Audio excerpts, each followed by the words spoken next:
Some fish are legendary, some are sacred, and some will test everything you've got. Across North America, indigenous tribes have fished these waters for centuries, carving traditions, ceremonies, and survival from every catch. Now, we travel deep into their ancestral homelands to uncover stories behind the fish that shape their cultures, and catch some absolute giants along the way. From the raging rivers of the Pacific Northwest to the untouched lakes of the Great Plains, we're hooking into monsters that fed generations and diving headfirst into the traditions that keep them alive today. I'm Robert Jacobo, and this is Indigifish, Tribal Tales. Are you ready to chase something big?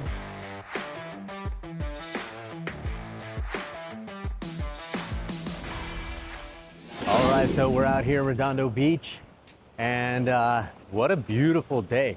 Like, take a look at this, right? Such a beautiful day, and it's just amazing out there. Crystal clear water. You can see for yards and yards and yards out, and you can even see like right over there, you know, you can see the edge of where the sediment is getting kicked up, and it's amazing because that's actually the line that we're gonna fish today. So what we're gonna do is we're actually gonna do some beach surfing. Now, I'm on a walk right now with one of my best friends in the world, and his name is Bo. So say hi, Bo. Right now we're going for an afternoon walk, then we're gonna go over towards the pier to the fish market, grab ourselves some bait, more so fresh bait, not frozen.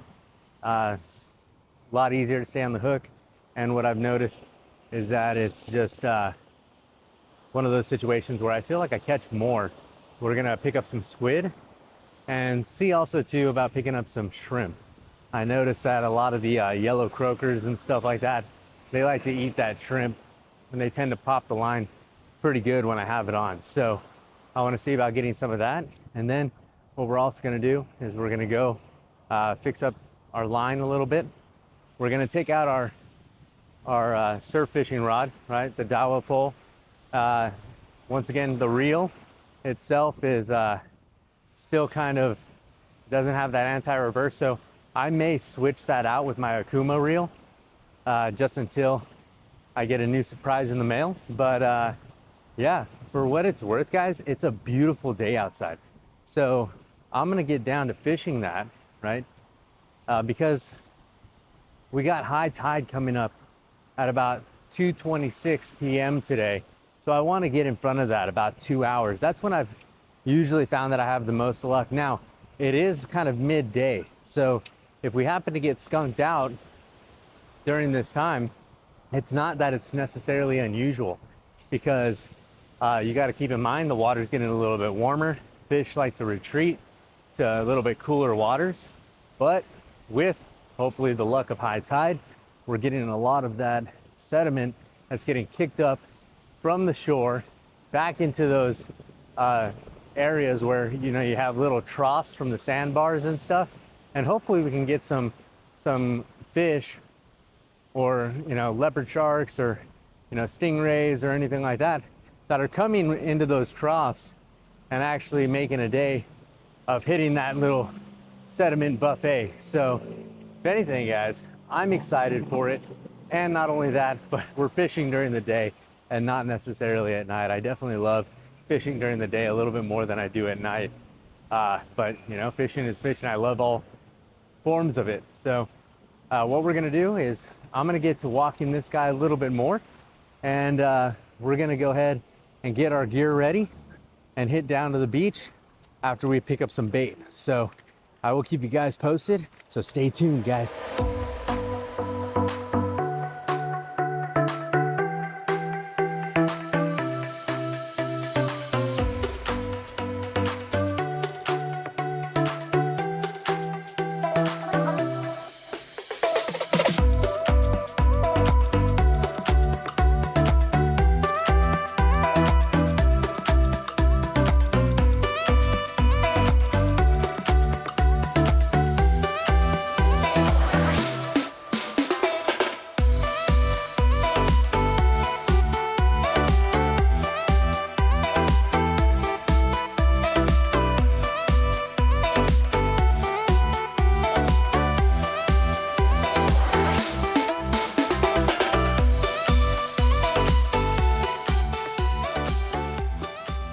All right, guys, we made it over here. We're at the harbor over here in Redondo Beach next to the pier. And we're going to Quality Seafood right here on the pier. This little boardwalk area. Now, you can kind of tell it's starting to get to high tide because check it out. The water level is definitely high. You know, here in the marina too, you get to see little fish from time to time. I don't know if you guys can see it. There's a Garibaldi down there. But yeah, this is where I like to come to get bait, mainly because of the fact that it's nice, it's fresh. It hasn't been frozen for a long period of time. And it's roughly about the same price as the frozen stuff anyways. So it just helps out that, you know, you're just getting that nice, fresh bait that's gonna put off a nice, fresh scent. You know, you're not having to worry about whether or not the bait is tainted or rotten or anything like that. So let's go in here, guys. Let's go ahead and get our bait. We're gonna get about a pound of squid and then go from there. Actually, I think we'll pick up only about a half pound.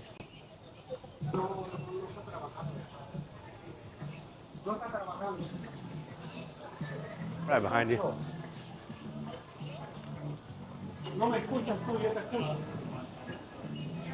All right, guys, and as you can see, there's all kinds of stuff over here, right? So you got squid. This is what we're gonna be getting today. Nice fresh squid. There's some smelt there. Anchovies as well. Anchovies might be a good buy, especially at $5.99 a pound. The the striped sea bass, they love that stuff, right? So this is what a striped sea bass is gonna look like right here. So you got all this stuff that's fresh and available for us to go ahead and do. A lot of guys too come in here and they're looking at, you know, crab fishing. They go and put these in their cages and stuff and lower them down. But yeah, that's what we're looking at as far as purchasing today. So let's go ahead and get a half pound of that and then we'll get on our way. All right, what's up, guys? So we're over here, right? We're at the beach and beautiful views, right? So, I mean, it's just remarkable. Show you guys in a second when we get out there, but we went ahead and changed out our reel. So here we actually have the Okuma Custom Blue, right? Now, it's smaller than my other reel, but at the same time, it's gonna do the job, right? And that's the biggest thing that I really need. It's something that's just gonna come out here and do the job. And as you can see, it goes forward and it does not go back. So that's what I needed, was something that was, and look at that, just from the wind. You see how smooth that was? So smooth. And so that was something that the Daiwa just wasn't delivering right this second. Now keep in mind, the Okuma could go through the same thing too if it's exposed to so much salt, so much sand, sediment, and things of that sort. But yeah, we're gonna go ahead and get this thing lined up. Now, we also have our squid, right? And our anchovies that we went ahead and brought out here. We're gonna go ahead and use those for bait today. So the funny thing is that I actually came all the way down here to the beach and forgot the squid and anchovies. And so I had to run back and go grab them really quick while I left some of my stuff down here. But yeah, we're gonna go ahead and get things lined up. We're gonna go ahead and get the rod hooked up. You've seen me do it before, so I won't bore you with that again, but let's go ahead and get this started and go from there. All right, guys, so we got the anchovies on the line. Remember before when we were out here, we were fishing with sand crabs. Now, we do have our same nemesis as before, which is the kelp, right? Which that, although it rhymes with help, it's not really the case. So, and it is getting to high tide right now. It's about 1:44. Now, we wanted to be out here before, you know, but circumstances are the circumstances. There goes one anchovy right off the line. So, you know, it is what it is. And we're gonna make the best out of it. Now, to be honest, squid in this situation definitely works a lot better because for me, my experience with it, I've noticed that squid tends to hold on a lot better and a lot longer. So we'll see if we get any bites.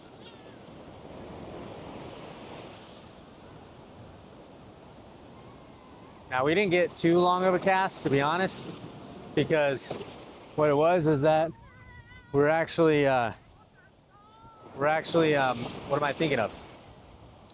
We're trying to maintain the anchovy being on the hook, but that just wasn't the case. I kind of had a feeling that that was going to be the case when I first got out here, you know, especially with the anchovies warming up the way they did. So it's just going to be what it's going to be for right now. We're battling a lot of these waves, battling some kelp. Now, in some of these high tide conditions like this, what we're going to be looking for are some of these fish that are just kind of in the area, right? They're going through these low areas, so a lot of this sediment here, right, creates these sandbars, and then these sandbars, they create troughs, and those troughs are where a lot of these animals are feeding, right? Because it's like a deeper zone. But you know, as we've experienced before, you have a lot of food up here. You have sand crabs, you have all kinds of stuff. So that's what they're coming up to eat. So, you know, like I've said before, I've seen little leopard sharks and stuff like that, juvenile leopard sharks coming up, you know, right to my feet right here on the shore. I can tell you right now that my line is getting beat up out here. But what a beautiful day. I mean, look at this. This is amazing out here. You couldn't ask for a better day. Now there's a little bit of wind, but that's okay. That's keeping, if anything, that's keeping us cool along with the water, because right now the sun, it's just a purely clear day. So that sun is just beating on us, right? But with the combination of the water and the wind, I mean, you just can't beat it. Now, although, you know, I'm feeling little tugs here and there, what I can see on my line, especially on this clear of a day, is that, you know, more than likely it's the kelp that's causing the tugs and stuff like that in the waves, right? And every time one of these waves passes, the reason why it tugs, right, is because you have not only the kelp that's going along in the waves, but the back end of the wave causes a low pressure system, right, that ends up kind of sucking the line like a vacuum. And so when that happens, the line starts to drag out a little bit. And so when that line drags out, then what happens is that it feels like something is tugging, right? Like something is pulling on our bait. But, you know, that's where we, through experience, get to decipher whether or not that's a fish or not.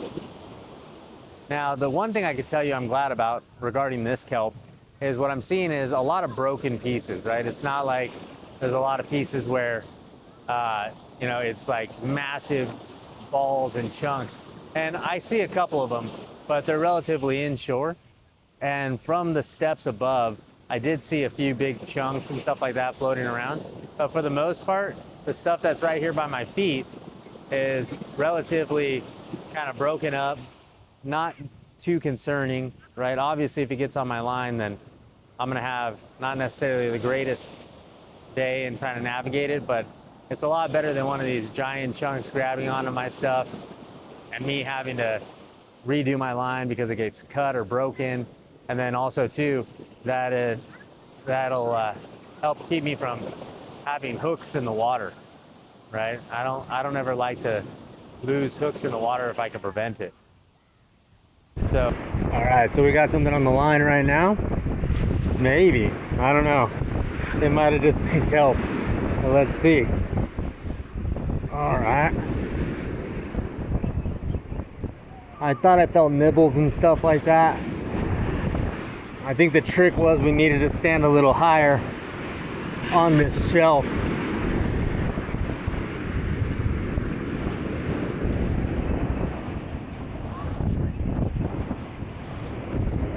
Ah, and he came off in the surf. Wow, that really sucks. He lucked out. Dang it. All right, guys. Well, luckily bait's still on there. We'll keep going after it. All right, so we got something on the line right now. He's a fighter. Ooh. All right. Man, we've been waiting a little while now. And remember, we don't want to get him in this kelp. And I really hope it's not the kelp, right? And let's keep him on. Remember, we don't want to reel necessarily when it's dragging like that, right? And the reason why is because it's gonna burn it out.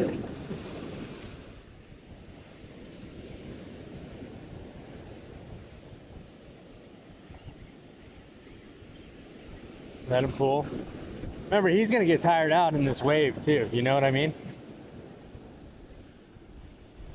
Whatever he might be.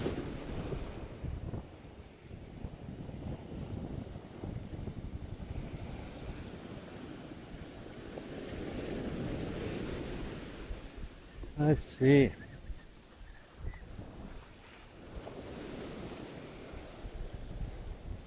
Come on. All right, I thought I saw a tail. So,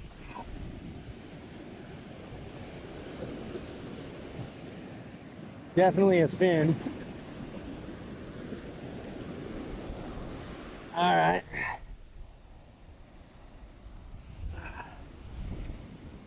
He's still got some power, so I want to make sure we're not getting too crazy by holding the line or anything. There we go. We got a nice big wave to help us out here. Just let him pull. Let him pull. We're not going to lose him. He's going out there.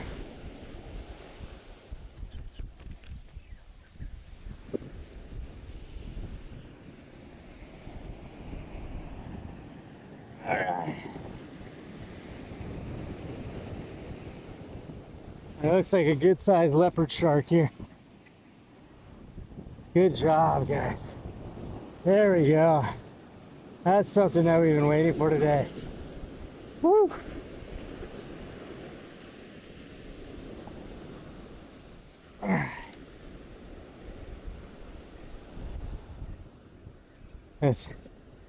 We're gonna go ahead and reel it up a little bit more, and so that way I have a little bit more leverage on my line or on my pole. All right. Woo! Ah. All righty, guys. So look at this beaut of a shark. This guy is pretty big.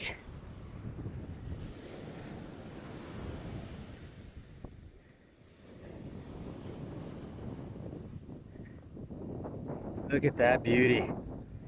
And that is one heck of a leopard shark. Let's go ahead and get this hook out of him. But look at this beautiful design all the way down. And this guy, I'd have to say, let's see. He's about 3 feet long. Okay. So, and look at those eyes. I mean, he gave us a good fight there. Definitely a good fight. So, we're gonna go ahead and get that hook out of his mouth right now.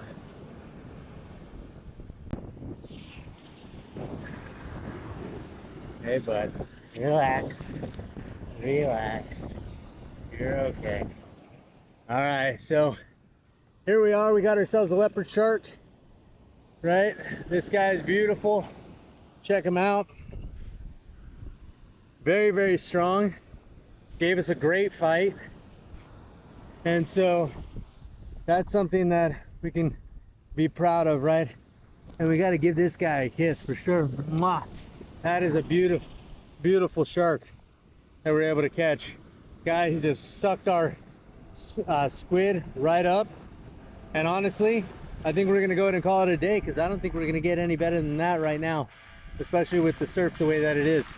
So the waves are just pounding, and this guy What a beaut. So let's go ahead and get him back in the water and take care, guys.